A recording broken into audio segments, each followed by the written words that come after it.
Good evening, I'm Simon Boxall in for Donna Bush with your CIG-TV news brief and weather forecast. Thanks for joining us. Unaudited financial information for central government shows a deficit for the financial year 2020 that is substantially less than forecast. Finance Minister Roy McTaggart said at a press conference yesterday.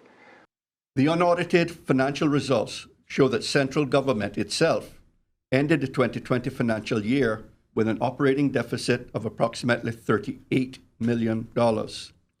This is comprised of operating revenues of $789 million and operating expenses, financing costs, and other costs of $827 million.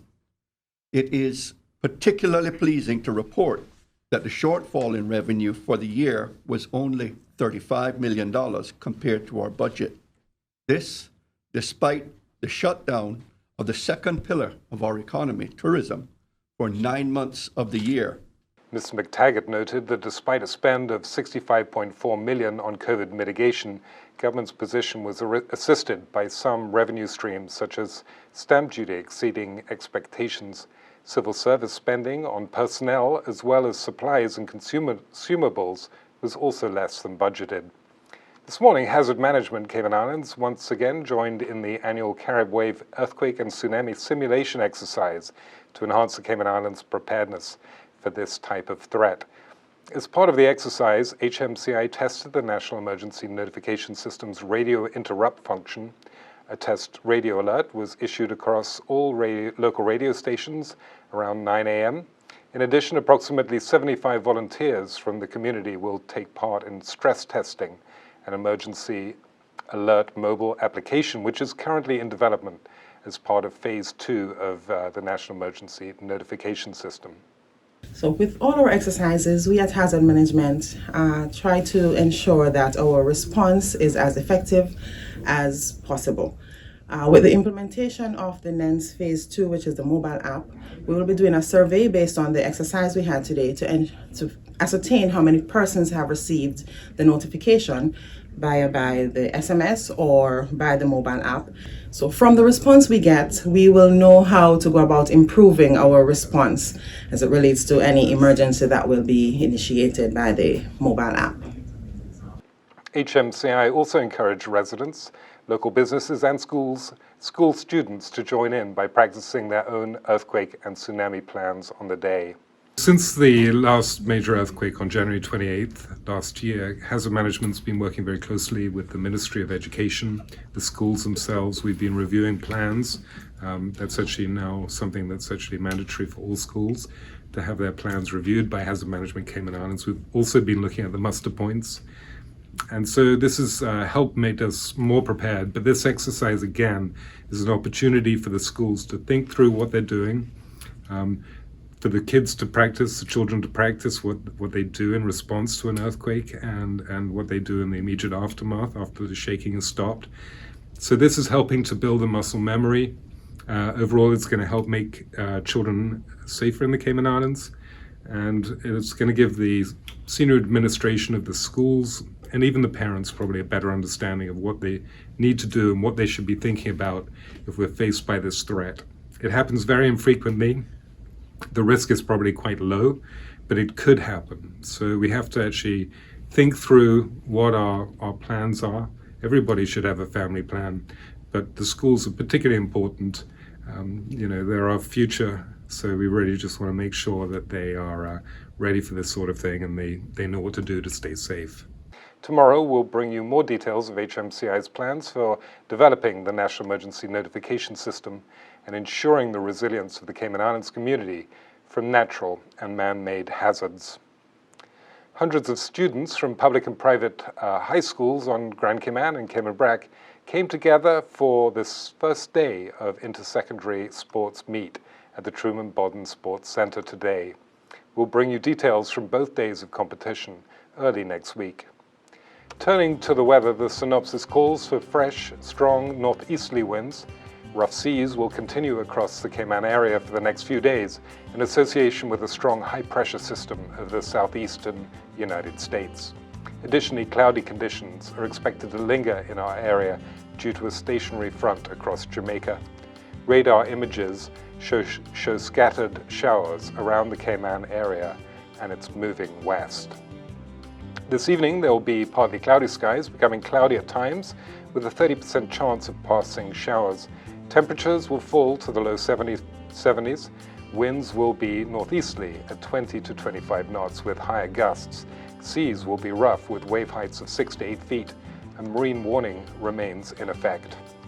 Remember, the Weather Services app, CINWS, can be downloaded, or you can go to their website, weather.gov.ky, for the latest weather forecast. And that ends today's news brief here on CIG Television. I'm Simon Boxall, inviting you to join us here again tomorrow. Have a good night.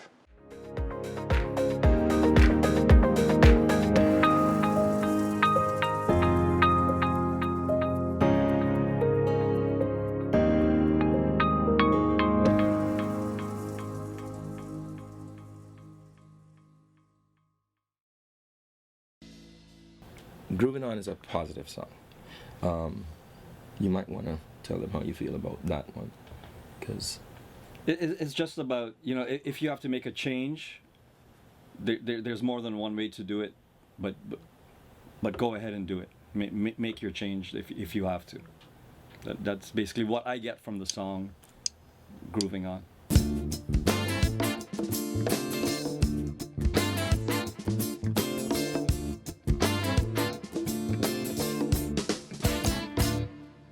There's a lot of ways of grooving on.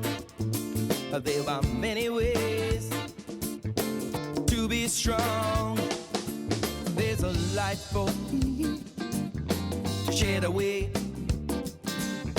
The only way I know to live another day, to be classified in the precious sun. From me to you, oh, yeah, father to son, mother to daughter, yeah, everyone on an ending note. I've just begun, 'cause I'm hoping and dreaming to face a brand new day, and I'm longing, believing that we can find our way.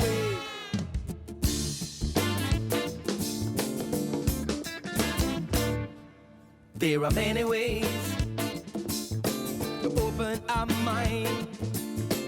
Times we shown we can find a sense of direction from the truth we share. Clear away this dismal glare.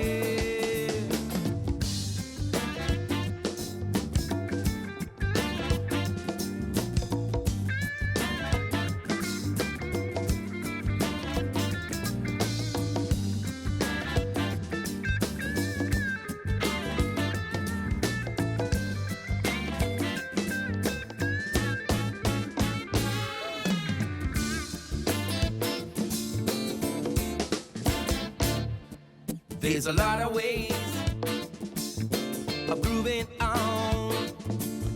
Many things, whoa, yeah, they can go wrong.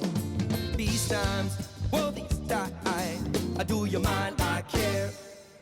So many ways to share the feel, 'cause I'm hoping and dreaming to face a brand new day, and I'm longing, believing that we can find our way. Oh yes, I'm hoping and dreaming, face a brand new day, and I am longing, believing that we can find our way. Ah! Oh yeah. Whoa, whoa, whoa, whoa, yeah. Hey!